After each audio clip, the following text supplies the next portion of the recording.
Revīzija Ogres novada pašvaldībā secinājām, ka neatbilstības skar lielāko daļu būtisko pārvaldības jomu - attīstības plānošanu, investīciju projektu īstenošanu, finanšu pārvaldību, iepirkumus, aģentūras, biedrību finansēšanu un parādu administrēšanu. Šīs neatbilstības pārvaldībā nav atsevišķi gadījumi, bet kopumā liecina par iekšējās kontroles trūkumu.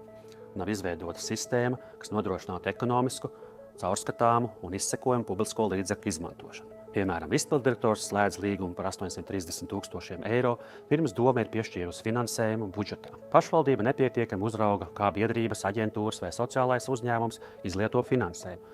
Iepirkumos konstatētas krāpšanas risku pazīmes, jo vairāk kārt pagarināti sākotnējie darbu izpildes termiņi un palielināts finansējums bez pietiekama pamatojuma. Pašvaldību aģentūra darbība ir jāsakārto, lai skaidri definētu uzdevumus un rezultātus, kā arī paredzētu atbilstošu finansējumu, lai tās spētu ilgtermiņā nodrošināt kvalitatīvus pakalpojumus iedzīvotājiem. Un šādu piemēru ir daudz. Mūsu revīziju pieredze pašvaldībās parāda, ka pareizais ceļš ir objektīvi paskatīties uz neatbilstībām un proaktīvi tās risināt, ieviešot valsts kontroles sniegtos ieteikumus.